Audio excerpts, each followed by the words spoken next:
Bonjour à tous, en ce lundi 1er juillet.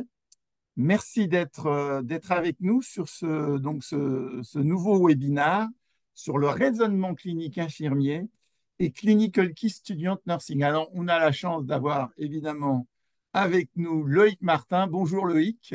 Bonjour Marc, merci de ton Hein. invitation. Ouais. Et donc, on va pouvoir faire quelque chose de tout à fait intéressant puisque Loïc va nous parler donc du raisonnement clinique infirmier et de l'utilisation en pédagogie de son livre, donc Raisonnement clinique, et on va retrouver en même temps, donc on aura les deux visions, le discours de Loïc et en même temps l'ouvrage grâce à Clinical Key Student Nursing parce que vous pouvez évidemment retrouver le livre sur le raisonnement clinique infirmier en deuxième édition sur la plateforme Clinical Key Student Nursing. Donc voilà, on attend que tout le monde s'installe. Ça y est, il est 13 heures, mais on va donc installez-vous confortablement devant votre ordinateur ou dans un canapé ou, ou sous une tonnelle ombragée, comme vous voulez. Vous faites comme vous voulez. Et on va commencer donc, nous, le webinaire sur le raisonnement clinique infirmier. Donc, je vais laisser la parole à Loïc et je vais suivre en fait son discours. En fait, imaginez-vous aussi un peu comme au cas échéant, dans une librairie, vous feuilletez un livre et vous avez la chance extraordinaire d'avoir une petite voix qui va vous expliquer un peu pourquoi, comment le livre a été écrit et comment il faut l'utiliser. Voilà un peu le concept qui va servir ce webinaire. Donc, on va commencer, Loïc, donc, avec le premier chapitre, puisque le but était de commencer un peu, évidemment, sur la philosophie du raisonnement clinique. Exactement. Alors en fait, la philosophie, elle est assez simple. Historiquement, le raisonnement clinique est souvent vécu encore comme un exercice d'école, notamment par les étudiants infirmiers. Alors on a dû sûrement collectivement passer à côté de quelque chose au moment du référentiel de 2009. Là, on est à la veille en fait d'un nouveau référentiel infirmier, donc il y a sûrement peut-être des choses à appréhender. Et pour permettre de donner une vision attractive finalement du raisonnement clinique, je me suis dit il faut donner du sens à à cet objet d'enseignement. Et pour donner du sens, j'ai déjà pris une logique, et on l'a vu peut-être passer tout à l'heure, la question du Sherlock Holmes du soin. C'est-à-dire qu'en fait, finalement, il faut imaginer de mettre l'étudiant dans une réflexion voilà, je suis l'enquêteur qui va aller chercher des indices, qui va aller chercher des données qui vont permettre ensuite d'aller un petit peu plus loin dans l'appréhension d'une situation d'apprentissage. Et donc, j'étais plutôt parti là-dessus, et puis d'arriver au fur et à mesure des exemples et du côté visuel, puisqu'en fait, vous allez, pour ceux qui connaissent le livre ou pour ceux qui souhaitent y aller, le livre est vraiment basé sur beaucoup d'infographies, beaucoup d'images qui permettent de rendre attractif en fait le processus d'apprentissage. Et puis, c'est de répondre aussi aux nouveaux besoins des apprenants. Les apprenants sont de plus en plus sur une dimension visuelle. Donc, en fait, c'était un peu cette logique voilà, de donner envie et de monter progressivement en exigence. C'est-à-dire que c'est pas parce qu'il y a des images qu'on va appauvrir le propos. Donc, l'idée, c'était d'arriver à attirer les étudiants et ensuite monter en complexité, puisque vous allez voir que dans chaque élément, hein, donc la personne est bien centrée au centre du propos et de la famille aussi. Mais à la fin de chaque chapitre, vous avez des ressources pour aller plus loin. On le voit ici, hein, les concepts en soins infirmiers, univers du soin. Et vous avez une bibliographie qui permet d'aller un peu plus loin pour les étudiants qui le souhaitent. Donc là, globalement, c'était un peu ça, la philosophie de cet ouvrage. Et aussi, pour finir sur ce premier point, il y avait en fait quasiment aucun ouvrage destiné aux étudiants infirmiers, notamment de première et de deuxième année. Voilà, Marc, pour la Très première bien. partie Et de... alors, j'ai une petite question sur cette partie-là, puisque c'est la partie un peu justement où tu positionnes le livre et la philosophie de l'ouvrage, en fait, qui est dans la première partie. Donc, avant de basculer sur les six piliers, je voulais te poser quand même une question. Est-ce qu'on peut dire que le raisonnement clinique infirmier fait partie et quel lien on pourrait faire entre le raisonnement clinique infirmier et l'humanisme soignant, puisque tu cites entre autres dans tes références Walter Esbin.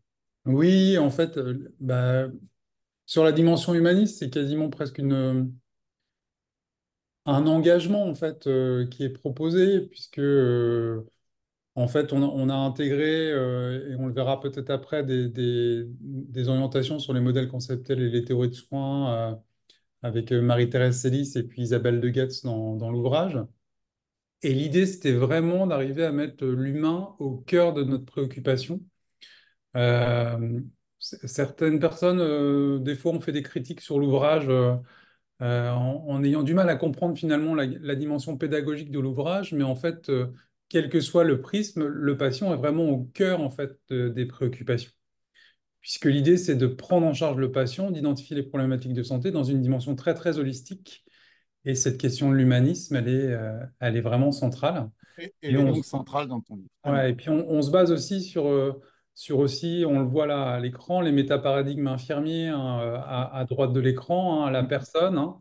Donc on voit bien que la personne est au centre, la santé, l'environnement et les soins infirmiers. Donc ça, c'est les quatre concepts centraux du métaparadigme. Et donc, quelle que soit l'orientation, alors il y a des schémas qui synthétisent un peu plus le processus de pensée, mais quelle que soit l'orientation, la personne est bien au cœur de notre réflexion au sein de cet ouvrage.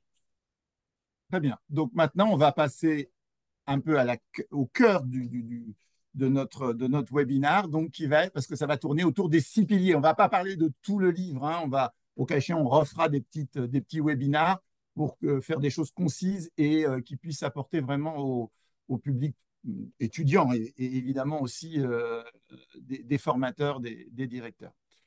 Donc les 6 piliers fondamentaux, on va ouvrir donc le chapitre donc, comment tu nous présentes ces 6 piliers? Alors en fait, il faut savoir que la littérature scientifique démontre que le processus du raisonnement clinique, c'est un processus finalement assez complexe à aborder. Hein. Euh, et il y a une masse d'informations. Il y a plusieurs modalités d'enseignement, il y a plusieurs modalités d'apprentissage. Et donc, en fait, j'ai fait le choix de partir sur et de m'influencer finalement des quatre attributs que Thérèse Puck avait développés dans son très bon ouvrage sur l'apprentissage du raisonnement clinique et d'étayer un petit peu plus le travail et de m'asseoir donc, sur 6 piliers qui permettent d'avoir finalement une grille de lecture. Alors, c'est soit des piliers, soit des attributs. Hein. Les attributs, c'est la colonne vertébrale finalement d'un concept. Et donc, en fait, le premier, on le voit à l'écran, c'est d'abord maîtriser et mobiliser les connaissances théoriques. Ça, il n'y a pas de surprise. Hein. Je dis souvent, en fait, que je prends souvent l'exemple du Schtroumpf. Hein, si et de la personne qui est bleue. C'est-à-dire que finalement, si on voit un patient et si on n'a pas de connaissances théoriques, on rentre dans la chambre, le patient est bleu, on est étonné, mais on ressort de la chambre puisqu'on n'a pas de connaissances théoriques qui nous permettent de dire qu'il y a une problématique. Alors, je vulgarise bien sûr le propos, mais Oui, bien sûr. c'est un peu l'objectif. Et donc, vraiment, la base de la base, c'est une bonne connaissance, c'est une maîtrise des modèles conceptuels, mais aussi des connaissances théoriques. D'accord. Donc, Ensuite, déjà, à la base de tout raisonnement, ah oui, si cette maîtrise n'est pas là, si l'accès au savoir, donc au livre, à la recherche documentaire, n'a pas été mis en place, euh, le pilier n'est pas maintenu, on va dire. Le premier pilier. Tout le reste est très très fragile et finalement, on pourrait presque dire que c'est la fondation. Alors là, je l'ai mis en tant que pilier, mais on pourrait Oui, imaginer que si on repensait en fait le schéma, que la fondation, ce serait les modèles conceptuels et les théories de soins et les connaissances théoriques. Dans les modèles conceptuels, juste pour être rapide, parce qu'on va peut-être pas s'étendre, mais par rapport à la première édition, j'ai voulu intégrer de manière un peu ludique l'intérêt d'utiliser les modèles conceptuels et les théories de soins pour éclairer une situation sous un prisme bien spécifique. Donc, on a travaillé avec Isabelle de Getz et Marie-Thérèse Sélis, que je remercie au passage. On a fait un travail collaboratif ensemble sur ce chapitre. Et donc, ça permet en fait une bonne connaissance d'éclairer euh, une situation en fonction d'un modèle conceptuel ou d'une théorie de soins et de lui donner une teinte, en fait, finalement, en soins et en sciences infirmières. Donc ça, c'est le Ce premier livre, si on pilier. veut bien reprendre cet aspect qui est très important, ce livre est sur le raisonnement clinique global. Il n'est pas sur les 14 besoins ou même si tu reprends les 14 catégories, mais ça, on va Ouais. revenir dessus. Mais on n'est pas sur, on va pas faire ou bien du plan de soins type. On est ouvert à tous les modèles. On est d'accord, hein? Ouais, l'idée, c'est d'arriver à se dire que voilà, il n'y a pas de bonne ou de mauvaise, il n'y a pas de bon ou de mauvais ouvrage finalement, et tout ce qui a été fait dans le passé est plutôt très très bon. Et en fait, l'idée, c'est d'aller chercher les éléments qui parlent le mieux à l'étudiant en fonction de son processus d'apprentissage. Et il n'y a pas de confrontation en fait des modèles. Je parle de Thérèse Ouais. Puig, je parle d'autres auteurs, enfin, je parle de Tu Virginie parles du diagnostic infirmier, tu Rampal-Rousselet, parles, de voilà, tu diagnostic. peux parler Voilà, de, voilà, après utiliser ce que vous voulez, mais là, voilà, d'accord, très ça. bien. Et l'idée, c'était plutôt de justement donner un panorama assez global pour permettre à l'étudiant d'aller choisir ce qui lui convient le mieux. Le deuxième pilier, c'est l'observation. Alors, même si l'observation est logiquement intégrée dans examiner la clinique, dans l'entretien clinique et l'examen physique, c'était une telle particularité finalement en fait de la profession infirmière qui me semblait important de pouvoir l'identifier. Donc, vous verrez dans l'ouvrage, il y a aussi des techniques pour observer assez efficacement et faciliter la catégorisation finalement de son observation. Ensuite, un point qui me semble important parce que on passe parfois à côté de ça, c'est examiner la clinique, notamment avec l'importance de l'entretien clinique et l'examen physique. Alors tout ça, c'est le troisième pilier. Euh, Voilà. Mhm. je pense qu'en fait, en termes d'examen physique, on va peut-être pas assez loin finalement. L'auscultation, la palpation, il faut sûrement y aller un peu plus fort sur ce sujet. Donc j'avais voulu insister là-dessus. Donc il y a pas mal d'éléments aussi Très sur le bien. fait de revenir. Oui, il y a plein d'éléments, c'est ça, j'ai essayé de descendre un peu Ouais. le texte là pour aller voir. Tout à fait, on va retrouver tout ça, bien sûr. Oui. Ensuite, un point essentiel, hein, je pense que si on fait ce métier de soignant, c'est pour être en relation à l'autre, c'est la qualité de l'écoute grâce à la maîtrise des compétences en soins relationnels.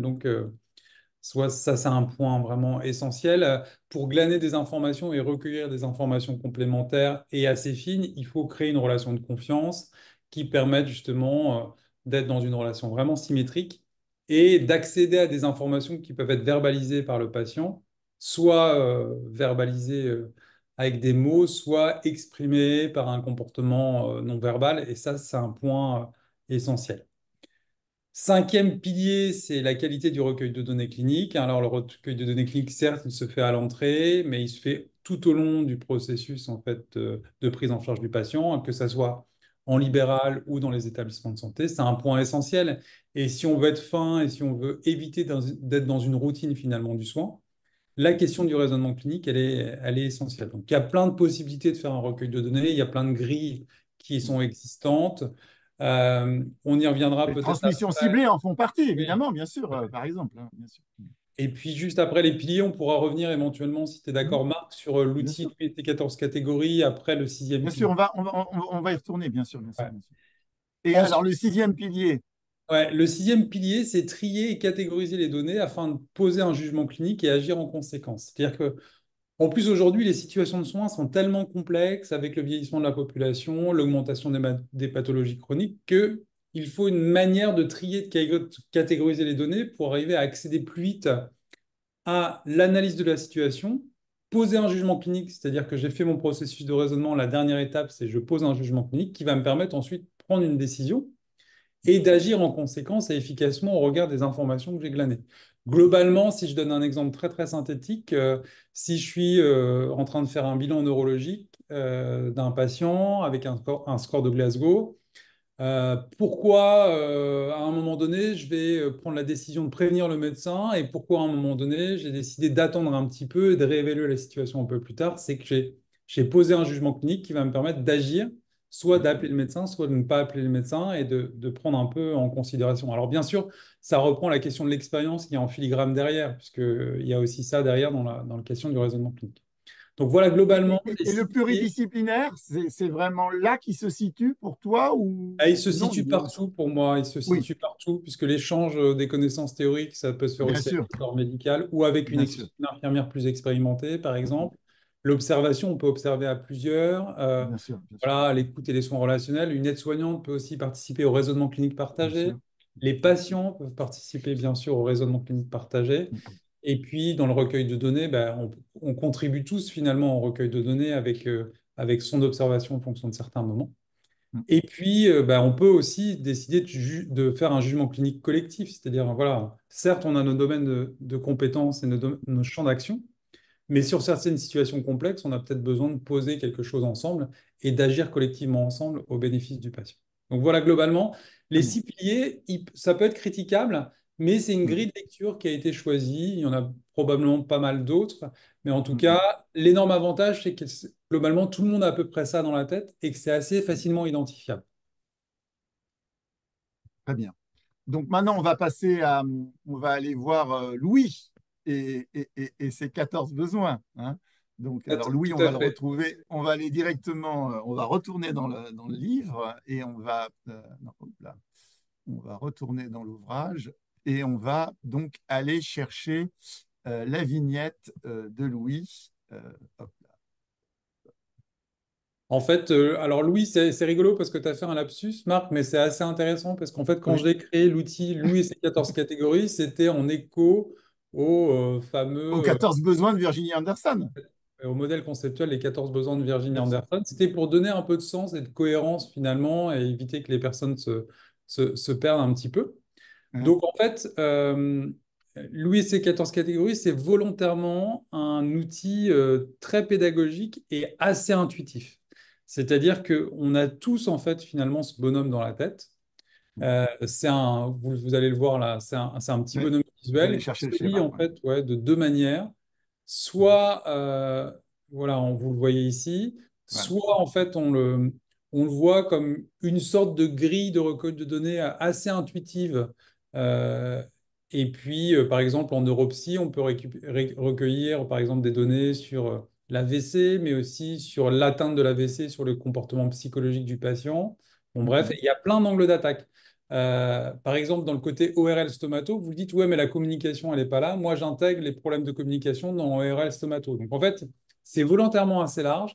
Il n'y a pas spécialement de grille de lecture sur le sujet. C'est plutôt une vision assez ludique.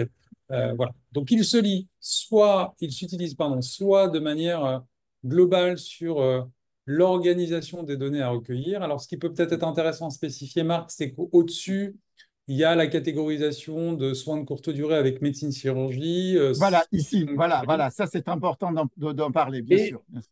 c'est pourquoi c'est important, parce que déjà, ne serait-ce que de mettre SCD, donc soins de courte durée et Ouais. chirurgie, le cerveau ne va pas réagir de la même manière que si c'est en Ben, médecine. bien Si sûr. on est à 12 heures d'une intervention chirurgicale, le cerveau va commencer à penser au regard des connaissances théoriques, il y a un risque hémorragique, etc., etc. Et cetera. Et donc, on va déjà catégoriser déjà les éléments. Donc, ça permet de contextualiser un peu les choses. Ensuite, il s'utilise de manière assez sympathique en termes de checklist terminale. Avant de rentrer dans la Voilà. chambre, finalement, je me fais une petite checklist. Avant de décoller comme un pilote d'avion, je refais Ouais, une vérification des éléments qui me semblent essentiels, soit à recueillir, soit les éléments à identifier. ouais. Et ça marche plutôt bien. Alors, ce que je faisais quand j'étais formateur en IFSI il y a quelques années, c'est que on avait eu l'autorisation de plastifier finalement Louis et ses 14 catégories et les Ici. étudiants avaient ce petit outil ludique plastifié qui leur Bien sûr. permettait de raisonner. Alors, au fur et à mesure, les gens l'ont dans la tête, donc on ne sont plus obligés de sortir le petit Bien sûr. Mais document. pour l'étudiant, pour le novice, c'est un élément important. Et c'est vrai que c'est vraiment le lien entre le côté théorique des 6 piliers et puis ce côté totalement pratique et applicable, en fait, avec Louis. Donc, c'est vrai, ouais, non, c'est un super outil de Alors pratique donc pour après, les étudiants. ouais, il peut y avoir une critique qui est faite sur cet outil, c'est qu'il est centré plutôt sur des données, enfin, sur des catégories médicales, mais malgré tout, on communique quand même essentiellement autour de catégorisation médicale, même s'il y a eu sur le référentiel de 2009 une organisation par UE par processus, finalement, pour avoir un langage commun et un langage partagé, il faut peut-être aussi avoir une catégorisation un petit peu universelle sur le sujet, Et puis, on qui peut n'empêche. l'utiliser, par exemple, pour par les formateurs qui vont travailler avec des plans de soins types, bah là, on est vraiment dans l'approche trifocale sur le bien sûr. problème médical. Donc là où tout le monde va se retrouver, et puis ensuite, ça n'empêche pas, Ouais. évidemment, d'aller voir les complications qui peuvent aussi être vues avec Louis, et puis ensuite, les réactions humaines, hein, évidemment. Dernier point, certains services ont pris l'option d'imprimer en grand format en fait Louis et ses 14 catégories pour servir de réflexion collective au moment de Ah oui. l'analyse d'une situation de soins. Voilà, quand il y a un patient où on a du mal à identifier une problématique de santé, où c'est une situation complexe, on peut collectivement en équipe, avec le corps médical, l'équipe paramédicale, les aides-soignantes, mais aussi, pourquoi pas, les ASH qui participent aussi des fois à une observation quand même du patient pendant l'hygiène des locaux. Chacun peut se mettre autour de la table, autour de cet outil, et on se met collectivement autour d'une réflexion sur une situation complexe. Donc ça peut être assez intéressant aussi. Voilà Marc sur Louis. Très bien, impec. Donc, c'est la richesse aussi de ce livre, hein. C'est quand même tous les schémas que tu as mis en place dans cet ouvrage et qui en font des outils aussi terrain comme Louis. Et ça, c'est vrai que c'est. Et puis, je pense aussi pour l'étudiant, puisque évidemment, ça lui permet tout de suite de visualiser toutes les définitions que tu donnes et tous les concepts que tu proposes. Et à nouveau, hein, ça n'appauvrit pas le propos. Hein. C'est pas parce qu'il y a des schémas qu'on Oui, vulgarise. c'est parce que. Ouais. Parce qu'en fait, Oui, ça c'est peut parce que les schémas paraissent simples comme ça que le propos est simple. Non, il est évolutif. Ça, il faudrait que tu parles de ça aussi, ce côté évolutif du livre, on part avec Sherlock Holmes, donc là, on est vraiment avec la loupe, on va dire, mais progressivement, plus on avance dans le livre, évidemment, plus on augmente en complexité.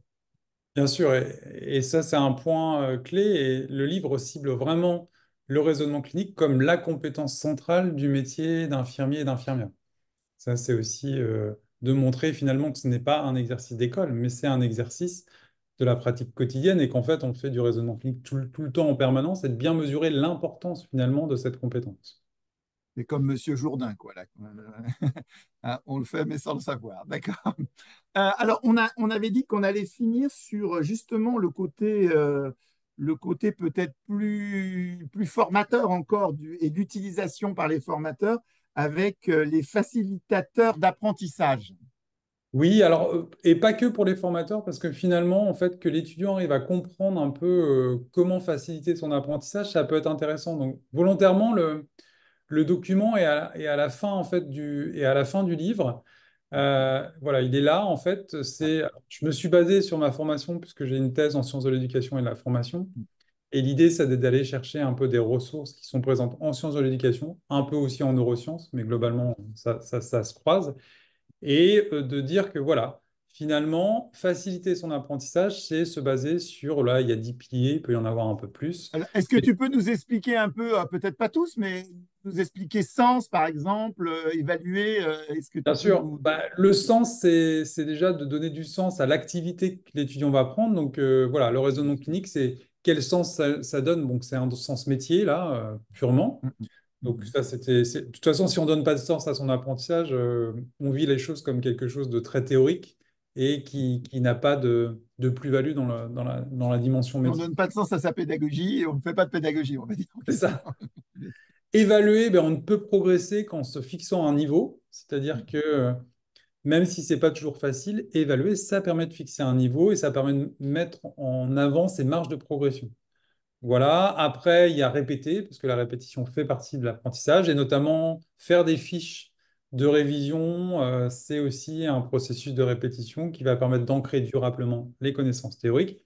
Et je pourrais, par exemple, aussi parler du plaisir, c'est-à-dire que de Oui. travailler sur la question du côté ludique et le côté de plaisance, c'est vrai qu'on apprend plus facilement les choses. Donc, en fait, l'idée, c'est que l'étudiant puisse arriver à identifier que ces 10 piliers peuvent être une source d'amélioration de son apprentissage concernant le raisonnement clinique. Alors, ça peut s'appliquer un peu partout, hein. Et pour les formateurs, c'est important puisque on peut être un très très bon expert du raisonnement clinique, mais si on n'est pas capable de faire passer le bon message sur l'apprentissage du raisonnement Bien clinique, on sûr. va passer à côté de quelque chose. Donc en fait, c'est des points importants. Et il faut que les formateurs, à mon sens, soient aussi des experts en pédagogie pour faire passer le message. Donc voilà, c'était un peu le but de quasiment la fin de cet ouvrage qui n'était pas présent dans la première édition, mais qui est Dans la présent. première édition. Tout à fait. Très bien. Donc bah, là, on a vu, je trouve, transversalement, alors il y a d'autres choses dans le livre, on fera d'autres webinaires hein, sur des choses, mais là, on a déjà vu quand même avec, je dirais, les trois schémas d'une certaine manière. Donc le schéma des six piliers, le schéma, enfin Sherlock Holmes, le schéma des six piliers, Louis, et puis le facilitateur, un peu comment, d'une certaine manière, l'ouvrage s'organise et ces outils-là que peuvent se saisir les étudiants, mais aussi les formateurs. Parce que là, je pense on a plus de formateurs que d'étudiants. Et les Donc tuteurs vraiment, aussi. voilà. Et les tuteurs Là, aussi, les encadrants de proximité. Souvent, c'était peut-être intéressant de leur donner des billes aussi de lecture sur le raisonnement clinique, parce que notamment, on parle encore beaucoup de démarche de soins, alors que c'est plutôt le terme de démarche clinique qui était présent dans le référentiel de 2009, par exemple. Donc, ça peut être aussi un moyen de comprendre la différence entre démarche de soins, démarche clinique, et puis, voilà, donc sur le sujet. très bien. Euh, alors, j'avais aussi une petite question, puisque évidemment, il y a un autre livre qui est sorti récemment et qui s'appelle L'engagement et le leadership en santé, dont tu es le coordinateur. Donc, on a 37 personnes, hein, c'est ça, si je ne me trompe pas. Hein. 31 personnes et Ah non, 27 textes, ouais, 27 textes, voilà, 31 professionnels de santé qui ont participé. Qu'est-ce que, comment peux-tu faire, enfin, évidemment, il y a du lien, mais comment t'expliques ou comment tu peux proposer le lien entre le raisonnement clinique infirmier et le leadership et l'engagement? ben, en fait, en 2018, avec la sortie du diplôme des premiers étudiants en infirmier de pratique avancée, il y a le sujet du leadership clinique qui est apparu. Donc le leadership de la connaissance au plus près du patient, au lit du patient.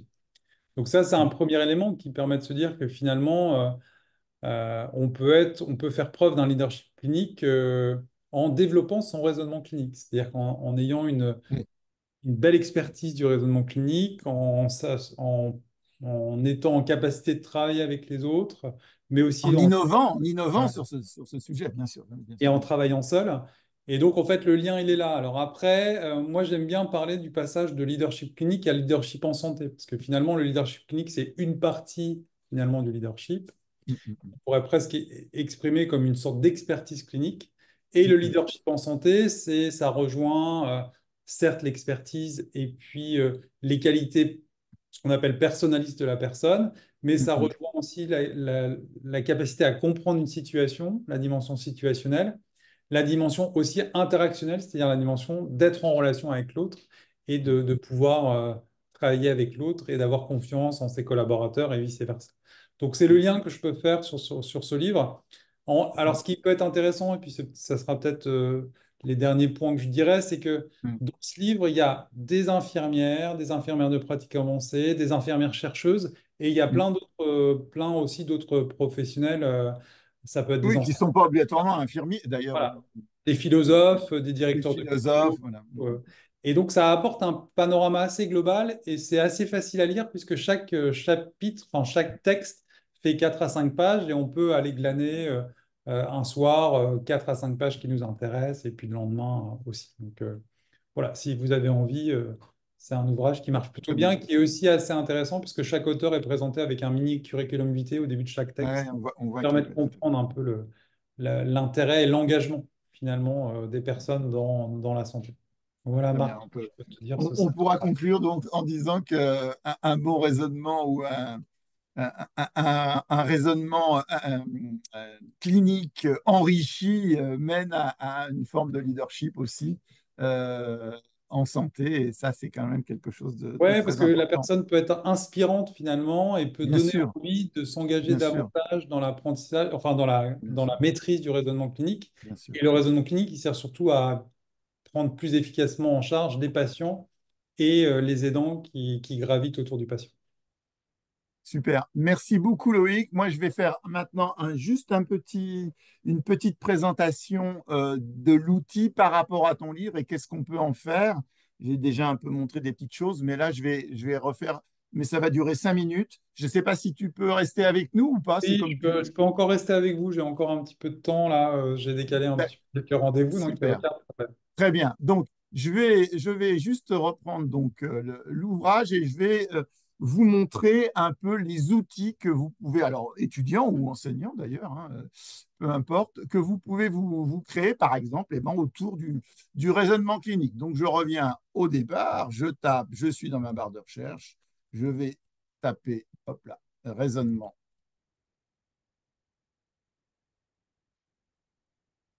clinique. Hop, hop, ah, qu'est-ce qui s'est passé? Voilà. J'étais sur le livre, je vais peut-être revenir directement sur la table de matière des livres. Vous tapez donc raisonnement clinique et là vous arrivez donc sur le livre de Loïc. Et donc déjà, première chose, donc on a vu comment on pouvait aller. Là, on est sur le format HTML du livre, mais qui vous permet, là j'ai été moi me balader en écoutant Loïc sur les différents chapitres du livre. Voilà. Donc ça, c'est la première possibilité d'aller déjà consulter l'ouvrage. Mais HTML, donc la présentation n'est pas la présentation du livre papier, c'est une présentation en continu, texte en continu. L'autre possibilité que vous avez, c'est déjà sauvegarder le livre. Donc vous vous dites, ah bah, tiens, ce livre m'intéresse. Donc vous le sauvegardez et vous retrouverez donc dans mes sauvegardes ici l'ouvrage. Donc à chaque fois que vous revenez sur le site, vous retrouvez l'ouvrage. Vous pouvez aussi le partager, ça c'est très important. Alors entre étudiants ou un formateur évidemment qui va dire bah, demain on va commencer le cours de raisonnement clinique, je vous demande d'aller consulter le livre ou de partager ce livre avant votre arrivée en cours. Ensuite, j'ai l'autre possibilité, et là, évidemment, ça s'y prête bien, puisque le livre de Loïc a quand même énormément d'images, donc évidemment, on va avoir plein de possibilités de travailler ce livre. Donc, on retrouve évidemment Louis, on retrouve les piliers, on retrouve tous les schémas qui sont sur le livre. Il y en a combien en tout? J'ai 56, je crois, hein, c'est ça, voilà, 56 images.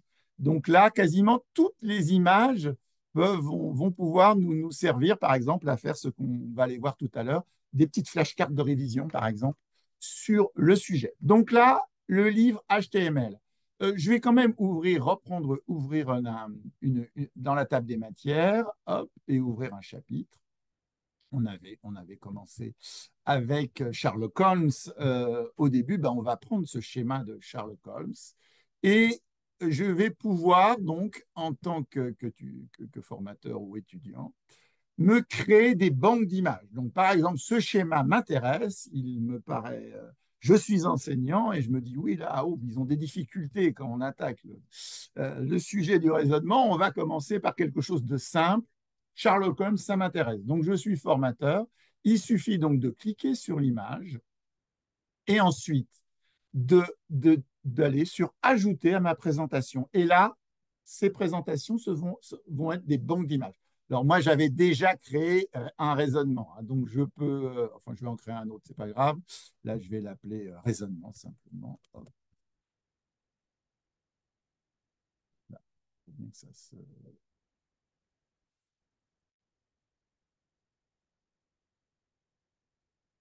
Raisonnement, voilà. Donc là, j'ai créé mon thème, je vais le sauvegarder.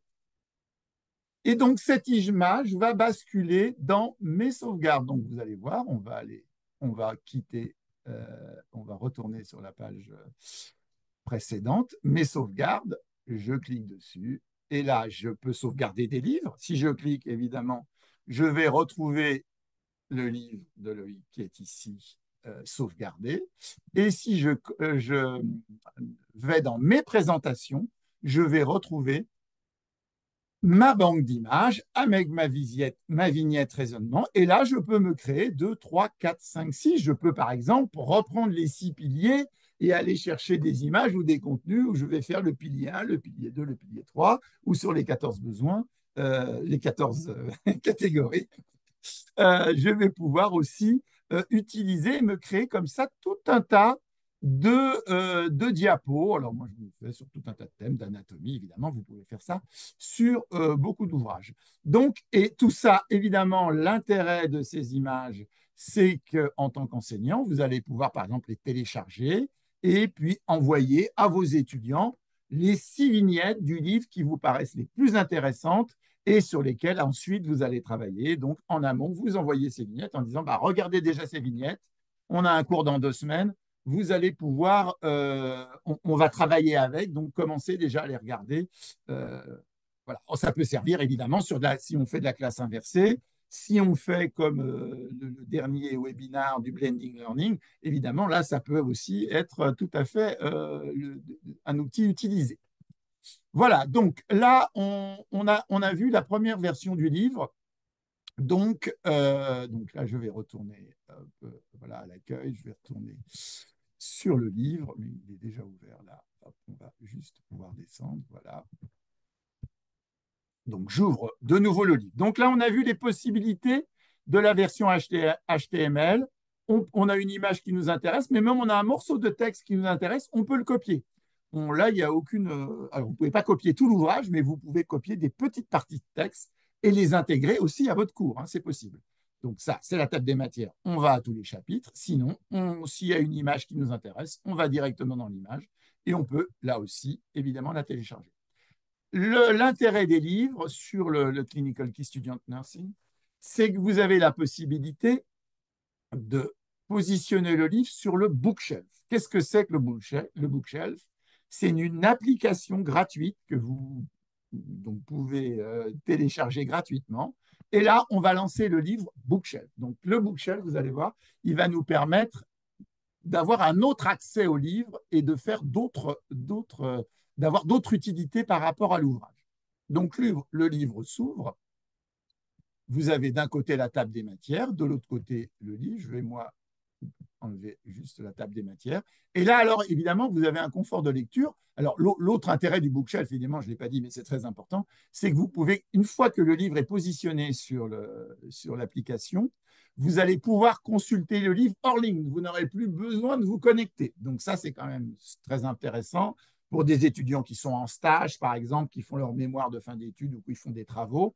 Hop, ils se mettent de côté les livres qui peuvent les intéresser par rapport à leurs recherches. Et hop, ils peuvent comme ça directement, sans se connecter, y aller.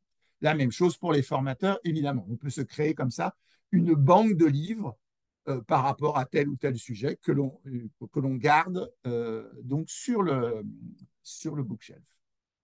Bookshelf voulant dire bibliothèque personnalisée. Voilà, donc là, on est arrivé sur le livre de Loïc et on va pouvoir, mais vous voyez là, c'est exactement la même chose que sur le papier. Donc, vous avez un confort de lecture, évidemment, sur le bookshelf. J'étais sur les facilitateurs, on a fini sur les facilitateurs, donc là, on retrouve les facilitateurs avec les schémas. Vous avez un autre outil aussi qui peut être utilisé, qui est un outil de recherche. Donc là, vous allez pouvoir rechercher dans tous les termes du livre un mot ou un mot que vous ne connaissez pas. Vous avez un petit dictionnaire intégré à l'ouvrage, donc ça, c'est évidemment aussi très intéressant. Vous allez pouvoir, si ça vous intéresse, transformer l'ouvrage, réduire la police, mettre la nuit, le jour, etc. Donc ça, j'en passe, ça se fait sur évidemment beaucoup de plateformes.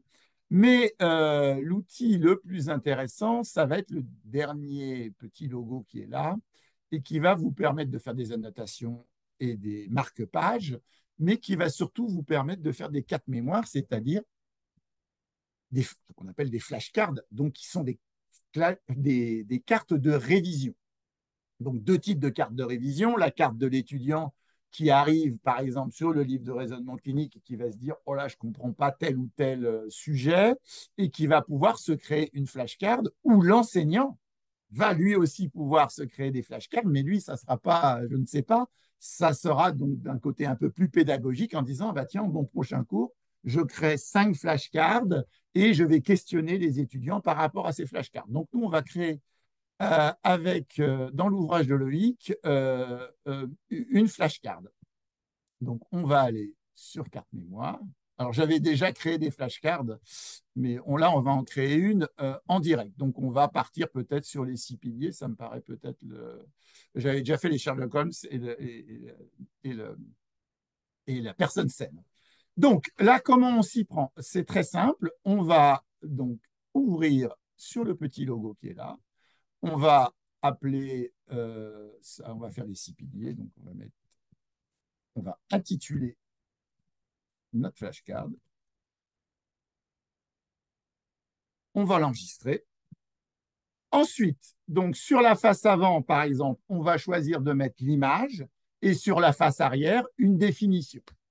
Donc là, il vous suffit de cliquer sur le petit logo qui est là, vous ouvrez et là, vous allez retrouver tous les schémas qui sont dans l'ouvrage. Donc, il suffit d'aller rechercher les 6 piliers qui doivent se trouver quelque part euh, par ici. Toc, toc, toc. Tu les avais au-dessus, la marque, en deux, les 6 piliers, là, juste là. Vas-y, descends. Descends encore un peu. Là, juste là. Voilà. Top. Ah oui, ils sont là, bien sûr. Je suis passé trop vite. Bravo, merci Loïc. Donc, je clique dessus, j'ajoute, et là, donc, j'ai ma flashcard qui est créée. Ensuite, ce que je vais faire, évidemment, je vais me poser par exemple une question par rapport à l'ouvrage. Donc là, je vais retourner dans l'ouvrage et je vais aller chercher le lien avec donc, le contenu. Donc, on va aller dans la table des matières. Non, on va aller directement même, pas dans la table des matières, mais dans les 6 piliers. Ça sera beaucoup plus simple. Hop, voilà. Et là, je vais, par exemple, par rapport aux 6 piliers, mettre comment maîtriser les connaissances, par exemple. On va faire ça en lien. Et je vais aller chercher une partie du texte qui me permettra de faire justement, à chaque fois que je retrouverai, prendre les définitions, par exemple, ou la définition de Thérèse de Tsuik, pourquoi pas, sur les attributs. Hop. Et donc, hop là, je vais juste là copier le pilier 1, c'est peut-être le mieux, c'est de prendre le pilier. Enfin, peu importe. Après, vous faites comme vous voulez. Hein. Évidemment, voilà, je copie. Voilà, c'est copié. Je ferme.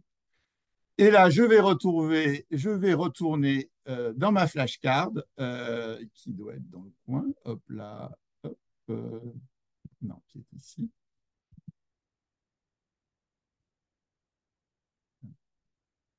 Je ne la retrouve pas là où elle est passée. Carte mémoire. Alors, je vais recommencer. Hop, je fais les 6 piliers. J'ajoute à la carte. Et donc là, j'ai mon texte qui a été copié. Donc, je vais juste en dessous glisser en collant le texte qui est là, j'enregistre. Et donc, je me suis créé une flashcard. Donc là, vous allez pouvoir, sur ce livre, vous créer autant de flashcards que vous voulez sur vos difficultés, sur les domaines qui peuvent vous intéresser. Et donc, qu'est-ce que vous allez faire avec tout ça? C'est ça qui est très intéressant avec Clinical Key.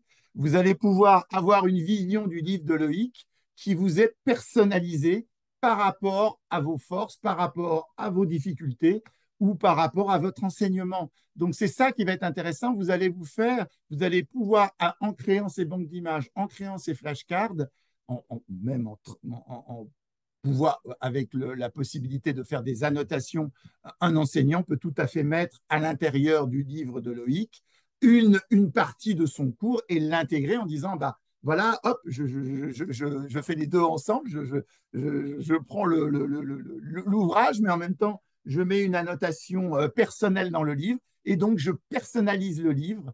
Je vais singulariser la lecture du livre qui me sera propre. C'est ça que va nous permettre donc euh, l'accès au bookshelf et à toutes les possibilités que nous offre le bookshelf.